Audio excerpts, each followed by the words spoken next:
Cannes film festival വേദിയിൽ മലയാളി താരം കനി കുസൃതി പാലസ്തീന് ഐക്യദാർഢ്യവുമായി തണ്ണിമത്തൻ വാനിറ്റി ബാഗുമായി എത്തിയത് അന്താരാഷ്ട്ര തലത്തിൽ വൻ ചർച്ചയായിരുന്നു. കനി അഭിനയിച്ച പായൽ കപാടിയ ചിത്രം ഓൾ വി ഇമാജിൻ ആസ് ലൈറ്റിന് ഫെസ്റ്റിവലിൽ ഗ്രാൻഡ് പ്രീ പുരസ്കാരവും ലഭിച്ചിരുന്നു. ഇസ്രായേൽ നടത്തുന്ന കൂട്ടക്കുരുതിക്കെതിരെ ലോകമെമ്പാടും വൻ പ്രതിഷേധമാണ് ഉയർന്നത്. നിരവധി ഇന്ത്യൻ സെലിബ്രിറ്റികളും റഫയ്ക്ക് പിന്തുണയുമായി രംഗത്ത് എത്തിയിട്ടുണ്ട്. ഓൾ ഐസ് ഓൺ റഫ ക്യാമ്പയിനിൽ അണിചേർന്നവരിൽ മലയാളത്തിലെയും ബോളിവുഡിലെയും നിരവധി പ്രമുഖരുമുണ്ട്. ഇൻസ്റ്റഗ്രാം സ്റ്റോറി ക്യാമ്പയിനിലാണ് താരങ്ങൾ പങ്കാളികളായത്. ഗാസയിൽ ഉടനടി വെടിനിർത്തൽ നടപ്പാക്കണമെന്നും പല സെലിബ്രിറ്റികളും ആവശ്യപ്പെടുന്നു. ഇസ്രായേൽ കൂട്ടക്കൊല തുടരുന്നതിനിടെ ഇപ്പോൾ പലസ്തീൻ ജനതയ്ക്ക് ഐക്യദാർഢ്യവുമായി ചലച്ചിത്ര താരം ദുൽഖർ സൽമാനും രംഗത്തെത്തി. എല്ലാ കണ്ണുകളും റഫേൽ എന്ന ഇൻസ്റ്റാഗ്രാം സ്റ്റോറിയായി പോസ്റ്റ് ചെയ്തു.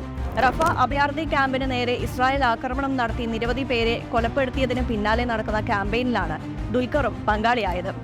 ഓരോ ദിവസം കഴിയുന്തോറും റഫേലെ കൂടുതൽ പ്രദേശങ്ങളിലേക്ക് കടന്നു ചെന്നുകൊണ്ട് ആക്രമണം ശക്തമാക്കുകയാണ് ഇസ്രായേൽ. ഇന്നലെ വൈകിട്ടോടെ മധ്യ റഫേലിലേക്കും ഇസ്രായേലിന്റെ സൈനിക ടാങ്കുകൾ എത്തിച്ചേർന്നു. ഇതോടെ കുട്ടികൾ ഉൾപ്പെടെ കൂടുതൽ പേർക്ക് ജീവൻ നഷ്ടമായേക്കുമെന്ന ആശങ്കയും ശക്തമായി. അതിനിടെ അന്താരാഷ്ട്ര കോടതി വിധി നടപ്പാക്കാൻ ഇനിയും വൈകരുതെന്ന് വ്യക്തമാക്കി UN general secretary Antonio Guterres രംഗത്തെത്തി. ഇസ്രായേൽ നടത്തുന്ന ആക്രമണം നിർത്താൻ ദക്ഷിണാഫ്രിക്ക അന്താരാഷ്ട്ര നീതിന്യായ കോടതിയിൽ ഹർജി നൽകിയിരുന്നു. എന്നാൽ അന്താരാഷ്ട്ര നീതിന്യായ കോടതിയുടെ വിധിക്ക് തങ്ങളെ തടയാനാകില്ലെന്നും യുദ്ധം മുന്നോട്ട് കൊണ്ടുപോകുമെന്ന നിലപാടുമാണ് ഇസ്രായേൽ സ്വീകരിക്കുന്നത്. ലോകത്തെ വെല്ലുവിളിക്കുകയാണ് ഇസ്രായേൽ. മനുഷ്യരെ ഒട്ടും ദയയില്ലാതെ കൊന്നൊടുക്കുന്ന ക്രൂരത ലോകം മുഴുവൻ കണ്ടു കഴിഞ്ഞിരിക്കുന്നു. നിരവധി രാജ്യങ്ങൾ ഇസ്രായേലിനെ തള്ളിപ്പറഞ്ഞ ഈ സാഹചര്യത്തിലും യാതൊരു കുലുക്കവുമില്ലാതെ സംഘർഷം തുടരുകയാണ് ഇസ്രായേൽ.